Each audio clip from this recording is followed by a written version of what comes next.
자, 비유동부채 세 번째 시간이고요.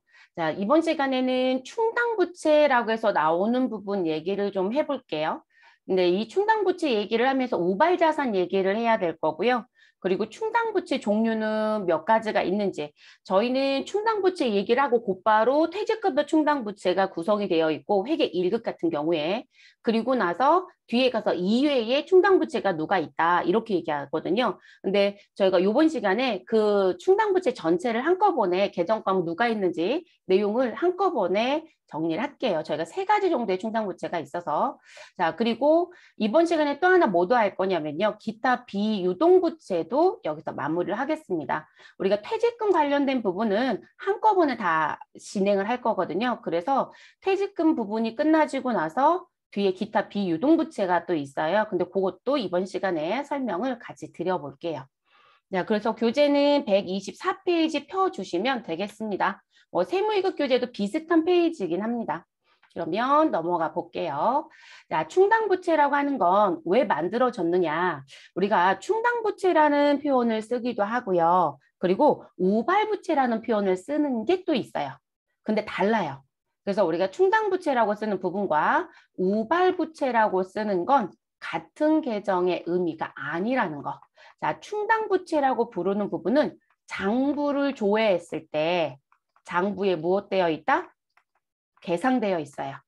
자, 그러면 결론적으로는 이거 회계 처리하는 거구나. 이 얘기인 거죠. 그럼 회계 처리를 하는 거니까요. 계정 과목이 어디에 속한다? 우리는 비유동 부채에 속한다. 이렇게 배울 거거든요. 근데 지금 우발부채도 또 거론할 거예요. 근데 우발부채는 부채로 보지 않는 애들이에요. 이 우발부채라는 건 부채 성격이 보여지긴 하나 이 부분은 장부를 조회했을 때 장부에 무엇되어 있지 않다. 계상되어 있지 않다. 결론적으로는 얘는 비유동부채에 들어올 수 있다 없다? 없다. 소위 말해서 그냥 부채로 들어오면 안 돼. 이 얘기예요.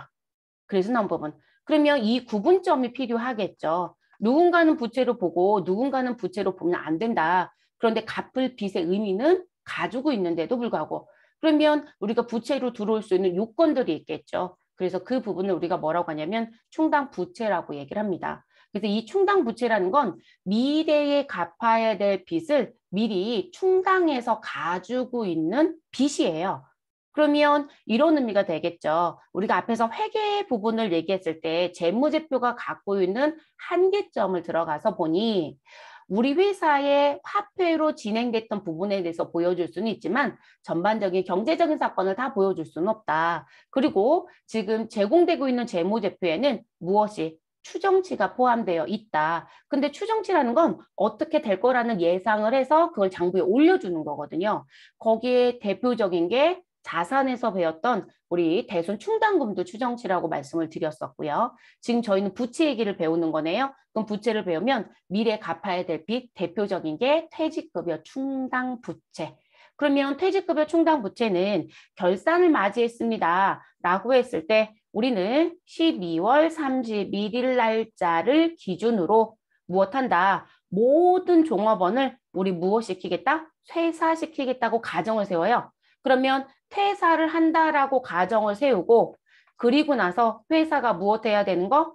정말 그만두면 지급해야 되는 퇴직금이 얼마인지를 무엇하자? 추정하자. 그래서 여러분 추정치를 장부에 올려줬던 거거든요. 아니 근데 이게 가능하냐? 우리가 날짜만 정하면 급여가 나간 부분의 정보가 있기 때문에 얼마의 퇴직금을 줄 수 있다라거나 얼마의 퇴직금을 줘야 된다라는 계산이 나오거든요. 그러니까 우리는 계산이 나와요. 다만 무슨 부분? 시기가 언제인지 몰라요. A 직원은 1월 달에 그만두고 B 직원은 우리가 계산했던 이 부분이 매년마다 하겠지만 우리가 그만두다는 가정을 세우고도 7개월 있다가 그만두고 C 직원은 안 그만뒀어요. 그러면 내년에 결산할 때도 그 직원은 근속연수 1년치만큼 추가가 되겠죠. 이해되셨을까요? 그런 식의 관점으로 들어오는 게 충당부채예요. 그래서 미리 무엇하겠다? 계상해서 갖고 있겠다. 충당해서 가지고 있겠다. 이런 표현으로 만들어진 부분입니다. 그래서 충당부채는 지출의 시기 또는 금액이 무엇한 불확실한 부채를 말한다. 라고 얘기합니다. 근데 이 금액이라는 건 시점을 정하면 계산은 돼요. 근데 계산이 안 된다라고 하면 회계 처리 못해요, 여러분. 우리 회계 처리할 땐 반드시 신뢰성 있게 금액을 결정해서 그 금액을 해당되는 계정 과목에 써줘야 되잖아요. 그러니까 시점만 정하면 금액 계산은 됩니다. 그런데 지출 시기는 사실상 잘 몰라요.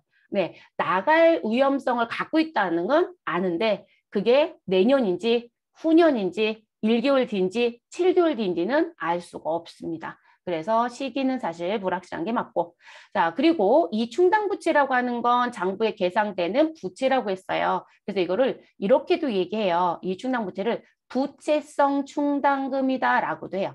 부채성 충당금, 충당해서 가지고 있는 돈이라는 표현이거든요. 근데 제가 부채로 올려놓을 거라고 했으니까 부채성 충당금. 그럼 이 부채성 충당금으로 인식하기 위해서는 이 세 가지 요건을 무엇해야 된다? 모두 충족이에요.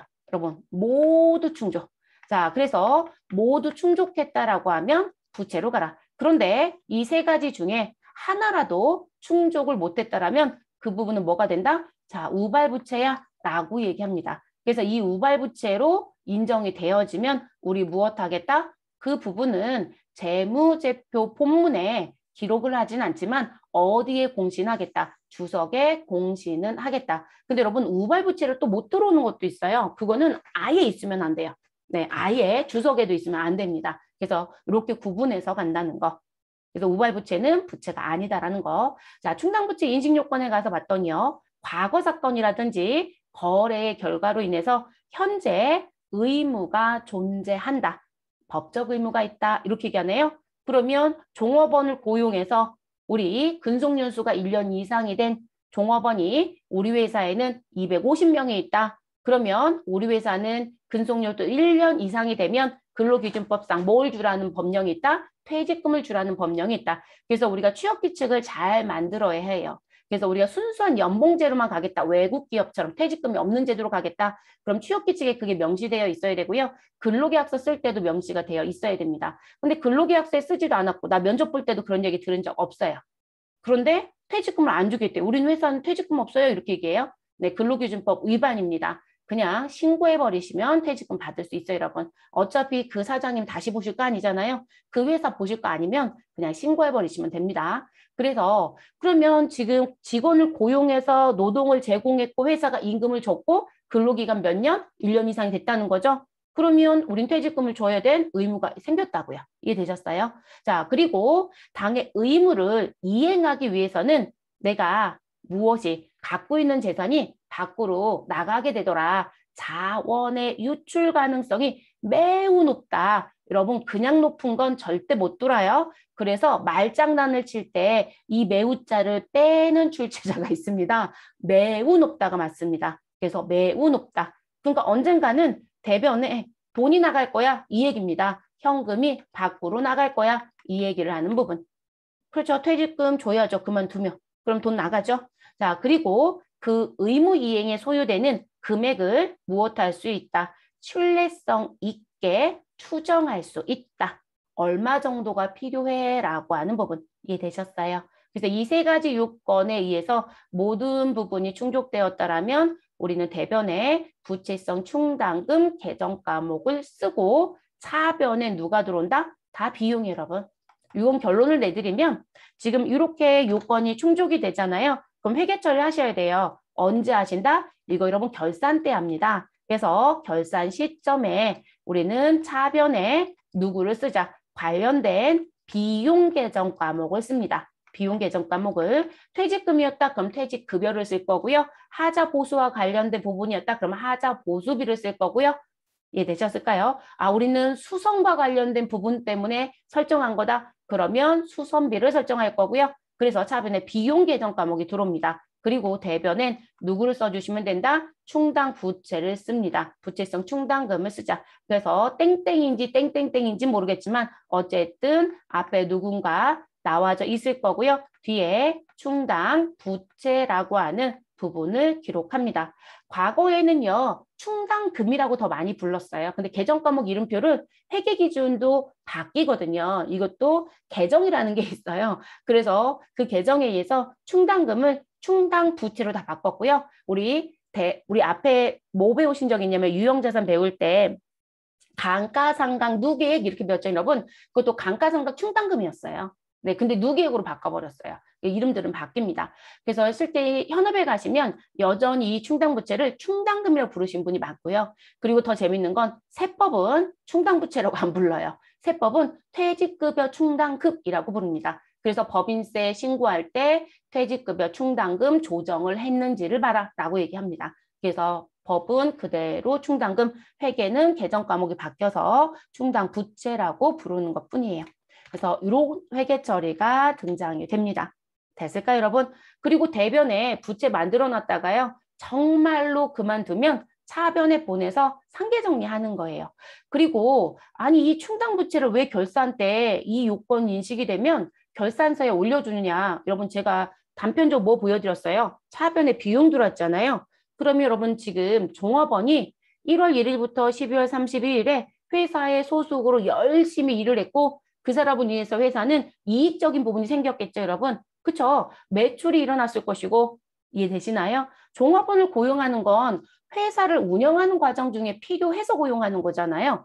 그래서 이 사람이 영업부 직원일 수도 있고 우리 회계팀의 직원일 수도 있고 총무팀의 직원일 수도 있고 구매팀의 직원일 수도 있는 거잖아요. 그렇게 해서 실질적으로 회사에 뭐가 창출이 됐을 것이다? 수익. 그러면 1월 1일부터 12월 30일 수익과 관련된 종업원에 대한 퇴직급여는 들어와야 되는 게 맞겠죠. 그래야 수익과 비용이 대응되는 관계가 되잖아요. 그것 때문에도 충당부채를 설정하는 거예요. 추정치인데도 불구하고. 그래서 수익 비용 대응 원칙도 생각을 해보셔야 되겠죠.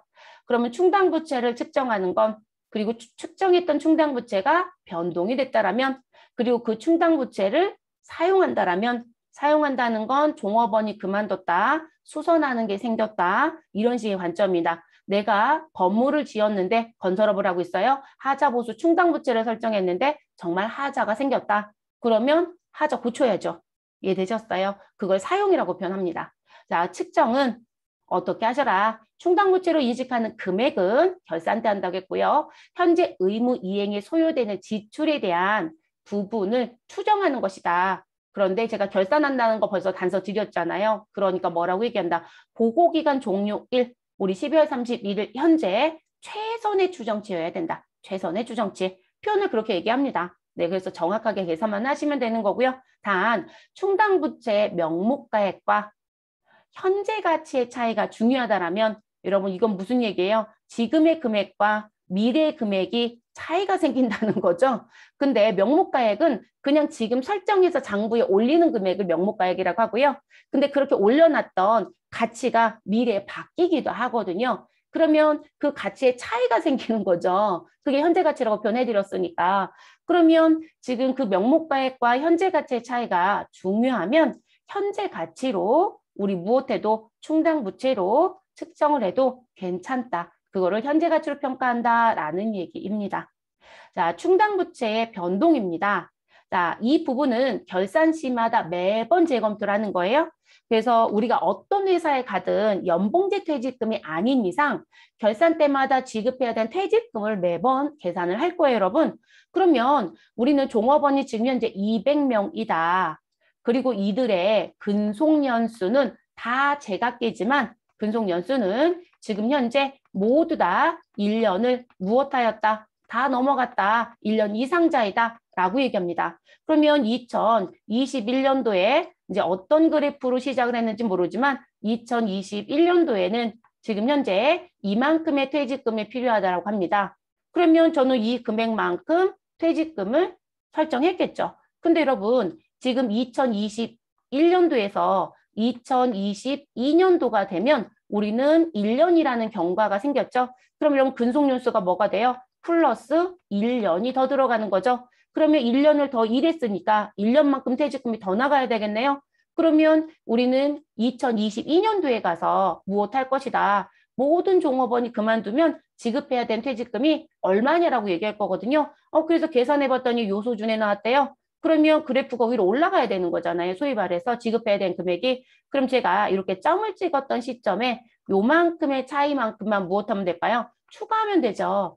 매년마다 하고 있다라고 하면 나 전년도에 2021년도 했어. 그리고 금년도 2022년도다. 그럼 전년도에 설정했던 금액은 금년도 설정하는 금액에서 빼면 되는 거예요. 그래서 결산할 때마다 지금 금액은 바뀔 수 있기 때문에 검토를 하시는 거고 증가됐으면 추가시켜 주시고 우리 간혹 감소되기도 하거든요. 감소됐으면 줄여주시면 됩니다. 그게 변동입니다. 그래서 보고기간 종료일 12월 31일에 그 잔액에 대해서 검토를 해주시고 보고기간 종료일 현재 최선의 추정치를 반영하여 증감 조정하셔라. 플러스 마이너스 하셔라. 그래서 우리가 추가 설정한다라는 의미로 알아두시면 됩니다.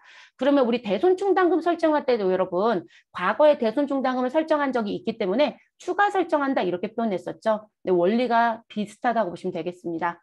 자, 충당부채 사용입니다. 우리가 충당부채를 결산 때 측정을 해놓고 그리고 나서 사용하는 부분이 나오게 되면 우리는 상계합니다. 그러면 제가 앞에서 아까 차변에 뭐라고 썼고요. 퇴직, 급여라고 기록을 한다라고 해볼게요. 비용 계정 썼던 거. 그래서 퇴직급여 100을 설정했고요. 상대편에는 갚아야 되는 빚입니다. 그래서 퇴직, 급여, 충당, 부채라고 결산 때 나는 장부에 계상을 했다. 100만큼. 그래서 모든 종업원이 그만두면 난 100 줘야 돼. 그 날짜가 며칠이다? 금년도 12월 31일. 이렇게 가정 세운 거거든요. 근데 진짜로 종업원이 그만뒀다. 차기에. 그러면 우리는 대변에 돈을 종업원한테 줘야 되잖아요. 그럼 대변은 정해져 있어요. 현금이 나가든 보통 예금이 나가든 우린 세금은 당연히 떼야 되겠죠. 퇴직금 지급할 때 원천징수합니다. 퇴직소득세, 지방소득세. 그럼 이제 현금을 쓰시고 그리고 대변에는 지금 무슨 부분? 우리 장부에 계상되어 있는 퇴직급여 충당부채를 무엇할 것이다? 상계할 거예요, 여러분. 원리가 이렇게 되는 거거든요. 그래서 정리가 되는 부분. 그러면 지금 이렇게 화살표를 해서 아래쪽에 써드린 이 부분이 뭐다? 충당부채의 사용이에요. 사용. 그러면 이 사용은 내가 아무 데나 써도 되느냐?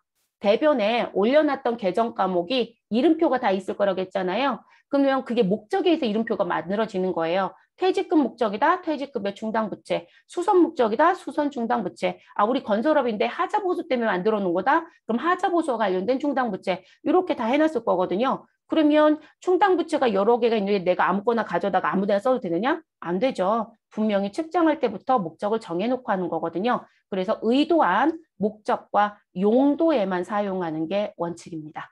그래서 이 부분의 내용이 그렇게 들어갑니다. 그래서 결산 때 설정하고 재검토하시고 사용하신다. 이렇게 가는 부분. 이건 다 사지선다로 출제가 되는데 이게 회계에 다 녹아 들어가져 있어요, 여러분. 이거에 맞춰서 우리가 업무를 하고 있는 거예요. 자, 그러면 우리 팁박스를 좀 볼게요. 자, 지금까지 이제 부채 관련된 계정 얘기를 했어요. 그러면 자산 쪽에도 우발 자산이라는 게 있고, 그리고 지금 충당 자산이라는 게 있느냐? 아니요, 자산은 충당 자산이라는 표현을 쓰지는 않아요, 여러분. 그냥 추정치로 대손 충당금 설정했었고요. 우리는 합리적인 방법에 의해서 삼각 방법을 결정해서 감가상각 누계액을 기록하였고, 뭐 이런 얘기는 하지만 무슨 부분들 그게 추정치의 관점으로 다 만들어져서 하시는 거니까 그런 얘기를 하지만 우리는 충당 자산이 있다 이런 표현을 하진 않습니다. 근데 이 우발 자산의 표현은 써요. 우발 자산. 그러면 이 우발 자산의 의미는 우발 부채의 의미하고 유사해요. 근데 재밌는 건 앞에서 여러분 제가 충당 부채 말씀드릴 때 뭐라고 말씀드렸냐면 자, 충당 부채는 장부 본문에 들어올 것이다. 그래서 재무제표 앞에 있다. 그리고 우발 부채는 지금 주석으로는 공시가 될 수 있지만 부채라고 하지는 않는다. 이렇게 얘기를 했어요. 그러면 우발 자산도 우리 주석에 공시를 하느냐? 아니요. 이 주석에 공시가 되려면 얘도 일정한 요건이 반드시 되어야만 해요. 그래서 그 요건 충족하지 못하면 우발 자산 기록조차도 하지 않습니다. 그러니까 지금 부채가 조금 더 관대한 성향이 좀 있어요. 그래서 우발 자산이라는 건 자산으로 인식하지 아니하고 그러면 우리는 재무 상태표에 자산으로 들어져 있으면 안 된다. 그러니까 회계 처리는 없다는 거예요. 그래서 장부에 계상되어서는 안 된다라는 얘기입니다. 자, 그래서 아니하고 자원의 유입 가능성이 매우 높은 경우에만 주석으로 기재합니다. 그러니까 주석 공시는 될 수 있는 것도 있다라는 거죠. 됐을까요, 여러분? 그럼 자원의 유입 가능성이 매우 높다는 건 회사의 자산을 증가시킬 수 있는 상황이 미래에 있을 것이다. 근데 그게 매우 높다라고 판단이 된다라면 우리는 주석에 기재할 수 있다. 이 얘기가 됩니다. 그래서 상황 변화로 인해서 자원이 유입될 것이 확정된 경우에는 그러한 상황 변화가 발생한 기간에 관련 자산과 이익을 무엇하시면 된다? 인식하시면 된다라고 얘기합니다. 그럼 결론적으로 매우 높다라는 게 정말로 들어올 수 있는 상황이 결정됐다는 거예요. 그러면 분명히 대변에는 수익이 있을 것이고 차변에는 돈이 들어오는 요건이 될 거라는 거죠. 그래서 그 표현을 자산과 이익을 인식한다. 이렇게 표현을 합니다. 그래서 노란색 부분을 시험에서 물어볼 때가 있어요, 여러분. 우발 자산 부분. 그래서 우발 자산은 자산이 아니다. 그리고 자원의 유입 가능성이 매우 높은 경우에만 우리는 주석 공시할 수 있다. 이렇게 정리시켜 주시면 되겠습니다.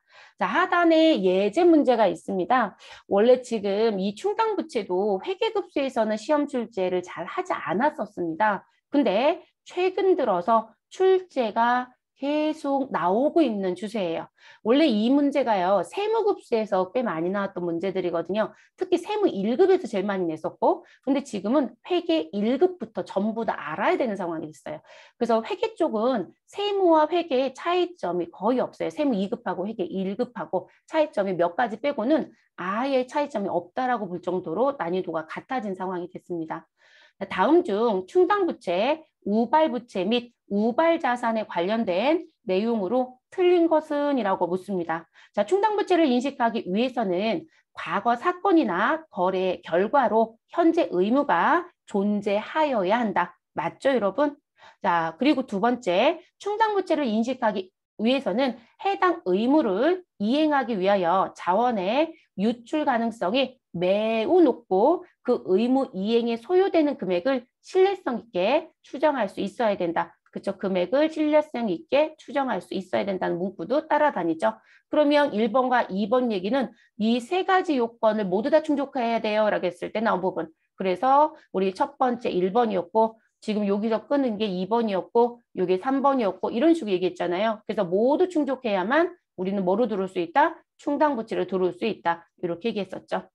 자, 세 번째 우발 자산은 자산으로 인식하지 아니하고 맞네요. 자원의 유입 가능성이 매우 높은 경우에만 주석 기재한다. 그럼 우발 자산 표현도 맞습니다. 자, 우발 부채도 충당 부채와 동일하게 재무 상태표의 부채로 인식한다. 여러분 부채가 아니라고 했죠. 회계 처리 안 한다고 했습니다. 그래서 우발 부채는 무슨 부분? 우리 주석으로만 공시하고 있다. 이렇게 얘기했었죠. 그러니까 답은 몇 번이다? 4번이다. 라고 체크해 주시면 되겠습니다. 됐을까요? 자, 그래서 이렇게 정리. 자, 그 다음 거 또 넘어가 볼게요, 여러분. 자, 그 다음에 기타 충당부채라고 되어 있어요. 지금 우리 교재는 이 부분이 기타 충당부채로 되어 있고요. 회계 1급 교재는 그리고 세무 2급 교재 같은 경우는 충당부채의 종류라고 써 있어요. 그러니까 똑같은 얘기예요, 여러분. 그래서 세무 2급 교재는 충당부채의 종류. 우리 세 가지 다 한 번은 얘기를 하거든요. 자, 그래서 이 부분으로 되어 있고요. 그러면 회계 1급 교재 보시는 분들은 이 부분 어디에? 127페이지. 회계 1급 교재 기준입니다. 127페이지에 가면 기타 충당부채에 판매 보증 충당부채가 있고 하자 보수 충당부채가 있다. 저는 퇴직급여 충당부채를 추가했습니다. 네, 어차피 이건 배워야 되는 거지만 여기서 한번 보고 갈게요. 자, 퇴직급여 충당부채라고 부르는 건 무슨 부분? 보고기간 종료일 현재, 그러면 결산일이겠죠. 자, 12월 31일 현재 우리 회사의 전 임직원이 무엇한다? 모두 다 퇴직한다는 가정을 세웁니다. 그래서 일시에 퇴직할 경우 회사가 무엇해야 되는? 지급해야 되는 퇴직금에 해당되는 금액을 무엇하겠다? 충당금으로 설정해서 장부에 올려주겠다. 그래서 차변의 퇴직급여, 대변의 퇴직급여 충당부채. 네, 그 부분입니다. 자, 그리고 우리 또 다른 판매 보증 충당부채. 이 판매 보증이라고 하는 건 우리 지금 물건을 팝니다. 그럼 여러분 우리가 물건을 사면 일정 기간 동안 우리는 뭘 받을 수 있어요, 여러분? AS를 받을 수 있습니다. 이런 거 들어보신 적 있으시죠? 근데 이 AS가 무상 AS의 기간들을 우리가 대부분 관심을 두잖아요. 그래서 그 무상 AS가 있었다. 그러면 지금 현재 그 무상 AS 기간에는 내가 제품을 팔았던 부분에 대해서 고치러 계속 오겠죠. 그러면 그 부분 때문에 뭐가 들어갈 것이다. 돈이 지출이 될 거예요. 수리하는 데 필요한 자재를 샀다거나 또는 우리가 팔았던 물품에 하자가 있어서 보상이 이루어졌다거나 그러면 그 부분도 미래에 얼마 나갈 것 같다라는 걸 추정하셔서 무엇 하시는 거예요? 대변에 판매 보증 충당 부채로 만들어 놓는 거죠. 그래서 판매 보증 충당 부채도 있고요. 수선이라는 표현을 쓰는 회사도 있어요. 수선이란 부분으로. 그래서 수선자를 쓰든 판매 보증을 쓰든 회사 입장에 맞춰서 움직인다고 보시면 되겠습니다. 그래서 제품의 결함이나 또는 그에 대한 수리, 보상을 위해서 설정하는 충당금이다. 자, 하자 보수 충당 부채는 대체적으로 건설업에서 쓰는 부분입니다. 우리가 건물을 올리면 일정 기간 동안 뭐가 있다? 하자에 대한 유지 보수 기간의 내용이 있죠. 근데 이게 기간이 다 다른 건 아시죠, 여러분? 우리가 일반적으로 여러분 건물을 짓고요. 모든 유지 보수 기간이 다 동일하게 움직이면 좋은데요. 그렇지는 않아요. 그래서 뭐 벽지는 언제까지이고 창문은 언제까지이고 이렇게 기간들이 다르거든요. 그래서 누군가는 1년인데 벌써 하자 보수 기간이 끝났다고 그러고 누군가는 2년이라고 얘기하고 누군가는 5년이라고 얘기하더라. 그게 지금 어느 쪽이냐에 따라서 내용이 달라지거든요. 그러면 어찌됐든 기간이 다르든 기간이 같든 우리는 그 부분에 들어갈 돈을 우리가 지불해야 되는 거잖아요. 그렇죠? 또는 우리가 직접 나가서 고쳐주기도 합니다. 그래서 여러분 이 하자 보수와 관련된 충당 부채는 회사에 가보시면 조금 다르게 얘기하신 분이 계세요. 부채로 계상한다는 분이 있고요. 저희는 돈을 넣어놨는데요. 그리고 그 기간 내 우리가 그거 다 확인은 할 거예요. 돈이 남은다면 안 되잖아요. 우리 돈인데. 그래서 그 기간이 만료되면 남은 돈 우리가 다시 가지고 올 거거든요. 그런 분들은 보증금 넣어놨다고 얘기할 거예요. 보증금. 근데 지금 저희는 보증금을 넣는 게 아니라 우리가 가서 고칠 거예요. 네, 고치는 부분. 그 기간에. 그러면 무슨 부분이다. 나갈 돈에 대해서 우리 예상치를 세워주시고 충당부채로 설정하시면 되겠죠. 그래서 건설공사가 완성된 후 하자 보수에 대한 보상을 하기 위해서 설정하는 충당금. 이거 고치지 못하는 경우도 있잖아요. 그럼 보상권. 작년이었나요? 이제 일정 지역의 아파트에서 물 새는 거 TV에서 계속 나왔던 거로 기억하거든요. 근데 이름 되면 알만한 아파트이고 되게 고가 아파트였었는데 이제 제가 볼 때는 지었던 부분에 이제 문제가 되는 게 창문 쪽이었던 것 같아요. 그래서 이제 창문 쪽하고 관련된 쪽에서 물이 그냥 떨어지는 게 아니라 물이 막 우르르 떨어지고 한 집은 막 천장 전체가 다 떨어져서 아예 거실이 물바다가 되고 막 이래서 시끄러웠던 아파트가 있었거든요. 근데 그러면 어딘가에 누수의 문제가 있었던 거겠죠? 아니면 창문 옆쪽에 물 나가는 거 다 있잖아요, 여러분. 그런 부분이 잘못되어 있거나 배수공사가 잘못되어 있거나 그래서 이제 그런 부분들에 대한 거 그래서 고쳐주거나 아니면 아예 보상금을 지불하기도 하죠. 돈도 별도로 나가기도 합니다. 그래서 이런 부분들. 근데 재밌는 게 하나 있어요, 여러분. 자, 회계는 가장 많이 쓰는 거 세 가지만 지금 보여드린 거거든요. 그리고 이 부분을 제일 많이 얘기하고 그리고 제가 아까 판매 보증은 수선으로도 바꿔서 쓸 수도 있다라고 말씀도 드렸고 자, 회계는 다 인정을 합니다. 그런데 세법에 가면 이 두 가지 인정 못한다고 얘기합니다. 그래서 세법은 퇴직급여 충당 부채만 현재 인정하고 있습니다. 근데 이거 하는 거. 근데 다시 변수가 생겨요. 이 부분 인정할게. 그런데 사내 적립하는 건 인정 못해. 자, 어디로 적립해라? 다 연금 가입해. 그럼 내가 다 인정해줄게. 이렇게 얘기합니다. 우리는 연금이 더 유리해요. 종업원들 입장에서는 돈 뗄 위험성이 없기 때문에. 그래서 지금 세법에서 인정하는 우리 충당금의 성격은 퇴직급여 충당 부채라는 것밖에 없다. 대손 충당은 거론하지 마시고요. 부채만 가지고 얘기하는 겁니다. 그래서 이 부분만 인정이 되고 있다. 이거 왜 알려드릴까요, 여러분? 업무 가셔서 여러분 이 두 가지가 있으면 우리 법인 조정이 끝나지면 이거 조정사항이 있을 거예요. 되어 있는지 한 번쯤 확인하셔야 되겠죠. 네, 안 되어 있으면 한 번 더 물어보셔야 되겠죠. 이거 문제 없나요? 라고 물어보셔야 되겠죠. 자, 그 다음 기타 비유동부채 마무리할게요. 교재 똑같은 페이지죠. 127페이지 쪽에 있는 부분. 자, 기타 비유동부채는 지금 현재 우리가 일반적으로 비유동부채입니다 라는 부분을 배우실 때요. 사채가 있었고 그리고 지금 배우는 뭐가 있다. 우리 이제 다음 시간에 배울 퇴직금과 관련된 충당 부채가 있고 뭐 이런 부분 얘기해요. 근데 그거 말고도 비유동 부채가 있더라는 거죠. 그래서 대표적으로 누가 있다? 장기차입금. 그리고 여러분 우리 앞에서 보증금 얘기할 때요. 세입자가 내는 돈은 내가 찾아올 돈이다. 그래서 권리로 처리한다. 그래서 임차 보증금.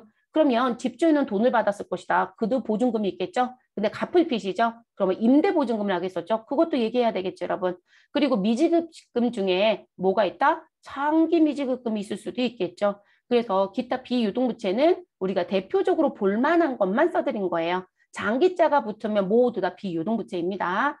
그래서 장기차입금은 빌려온 돈입니다. 그래서 금전 소비대차 계약에 따라 자금을 빌리고요. 그리고 보고기간 종료일 12월 31일을 기준으로 만기가 언제 도래하는지 보았더니 우리는 언제다? 1년 이후에 도래하는 채무이더라. 그러면 차변에는 돈이 들었다고 얘기하고요. 대변에는 갚을 빚인 장기차입금 쓰시면 되겠죠. 우리 교재에는 이게 없을 거예요. 근데 저는 지금 보여드린 것 뿐이고요.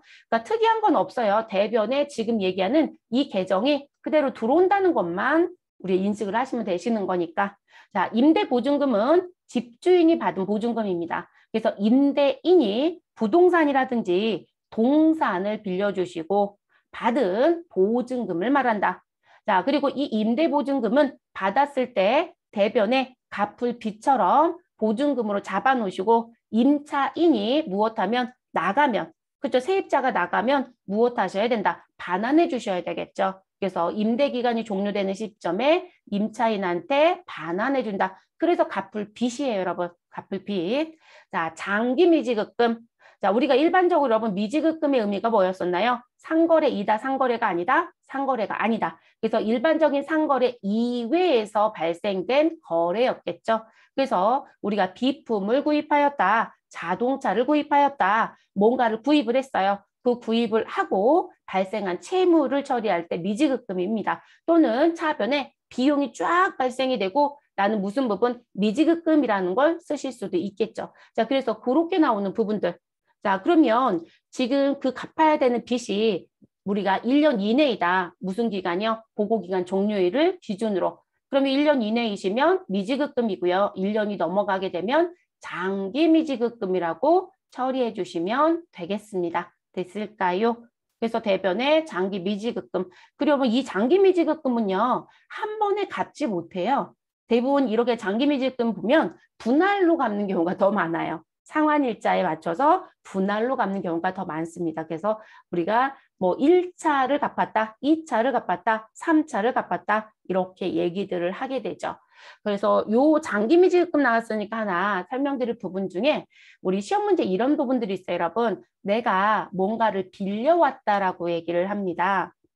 아니, 뭔가 사가지고 왔다라고 합니다. 그럼 사가지고 왔다라고 했을 때 무슨 얘기가 등장하냐면 할부라는 게 들어올 수 있어요, 여러분. 할부. 자, 그러면 할부라고 들어온 건 내가 36개월 할부로 돈을 갚을게 이런 얘기고 12개월 할부로 갚을게 라고 합니다. 그러면 이 할부라는 부분이 있었을 때 우리는 할부의 기간이 무슨 부분이더라? 1년 이내이더라. 기간이요. 할부 기간 1년 이내에 우리는 무엇 하겠다? 갚는다. 상환한다. 뭐 매월 갚든 3개월에 한 번씩 갚든 어찌됐든 1년 이내에 상환이 끝나집니다. 자, 그런데 우리는 할부의 기간이 1년이 넘어가더라. 그래서 전 초과라고 쓸게요. 1년 초과 상환이다 라고 얘기합니다.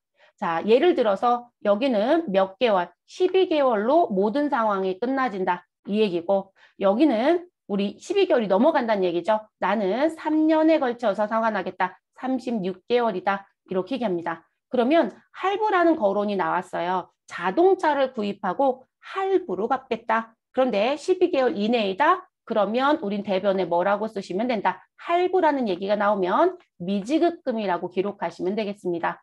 근데 지금 이렇게 36개월, 24개월 이렇게 1년이 초과되는 상환의 기간이 나왔다. 할부 부분의 기간이. 그러면 우린 뭐라고 쓴다? 장기 미지급금이라고 써야 됩니다. 이거를 미지급금이라고 쓰면 맞지 않아요, 여러분. 그래서 장기 미지급금이 맞습니다. 그래서 이렇게 정리. 그런데 자, 이 부분하고요. 비슷한 얘기가 하나 더 있어요. 그러니까 이게 할부 문제를 안 내는 게 아니라 섞어내서 문제가 되는 거거든요. 자, 그러면 뭐가 있냐면 자, 똑같이 12개월 이내에 우리는 갚는다고 하는데 자동차 회사에는 돈이 다 나갔어요. 완납이 됐습니다. 그리고 완납이 되면 여러분이 만약에 회사이든 개인이든 완납했다라는 서류 반드시 보시고 눈으로 확인하셔야 됩니다.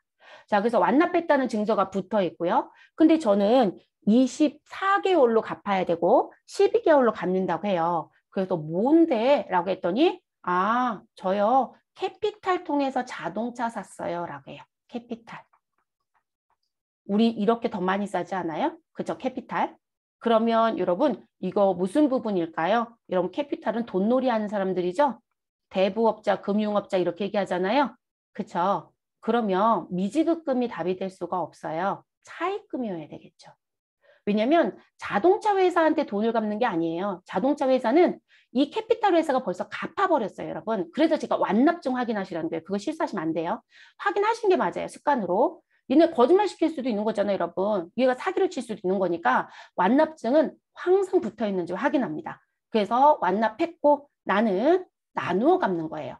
그러면 아까처럼 똑같이 지금 이 캐피탈에 무엇하는 부분, 갚는 기간, 우리 상환의 기간을 따져봤더니 상환기간 따져봤더니 지금 우리 무슨 부분이다? 상환기간이 1년 이내이다. 나는 12개월에 걸쳐서 갖고 있다. 이렇게 얘기하고 지금 상환의 기간이 우린 1년 이내가 아니다. 그래서 상환기간이 우리는 1년이 무엇되더라? 넘어가더라. 라고 얘기를 합니다.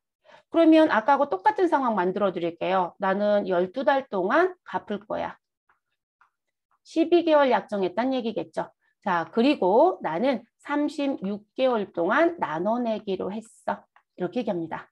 됐을까요? 그러면 내 수중에 자동차가 들어오죠. 그러면 내 수중에 자동차가 들어왔으니 대변엔 차량 운반고 쓰시면 된다. 아니, 차변엔 차량 운반고 쓰시면 되는 거고 우리 대변에 뭐라고 쓰자. 자, 이때는 단기 차입금이 됩니다. 자, 그리고 36개월은 뭐가 된다? 장기 차입금이 됩니다. 그래서 우리 캐피탈 계약서 다시 쓰잖아요. 네, 그러니까 자동차 구입한다는 계약서를 쓰면서 그리고 무슨 부분 물어봐요. 100% 자기 돈을 살 건지 이렇게 금융을 끼울 건지 물어보잖아요. 그러면 대리점에서 캐피탈 소개도 해주잖아요. 근데 나도 한번은 알아보시는 게 좋죠. 더 저렴한지 아닌지는 물어보시는 게 좋으세요. 대부분들 현대자동차를 산다. 그럼 여러분 현대캐피탈 소개하겠죠? 다 그렇게 연관이 되어 있거든요. 그래서 이것도 구분하시는 게 좋습니다. 시험이 할부도 내고요. 캐피탈 얘기도 나옵니다. 그럼 여러분 아까 제가 할부라고 했을 때는 우리 무슨 부분? 미지급금과 장기 미지급금의 거래처가 자동차 대리점 또는 자동차 회사가 되는 거예요. 내가 직접 산대. 이해되시나요? 그런데 이렇게 캐피탈이 되면 지금 무슨 부분? 나와 관계 있는 사람이 한 사람이 더 등장이 되는 거예요. 나 자동차 산다? 그럼 자동차 대리점이 들어오겠죠? 근데 거기 캐피탈이 하나가 더 들어오는 거죠. 그래서 실질적으로 갚아야 되는 빚은 캐피탈로 가야 돼요. 그래서 여기 거래처는 누가 된다? 캐피탈 회사가 된다. 여기다 자동차 회사 넣으시면 안 돼요. 무슨 얘기인지 아시겠죠? 그래서 이건 구분하시는 게 좋겠습니다. 시험도 출제가 되고 있고 업무도 고민해 보셔야 되는 부분입니다. 네, 그래서 이 개정 과목 이제 나온 김에 한 번 더 말씀을 드렸습니다. 빈도가 매우 높답 쪽은 아니에요. 근데 출제는 되고 있는 실정입니다. 네, 그래서 알아두실 것. 자, 이렇게 해서 저희는 충당부채 부분 하고요. 나머지 기타 충당부채까지 정리가 됐습니다. 이렇게 해서 이번 강의는 종료하고요. 다음 시간에는 퇴직금과 관련된 부분 진행해 보도록 하겠습니다.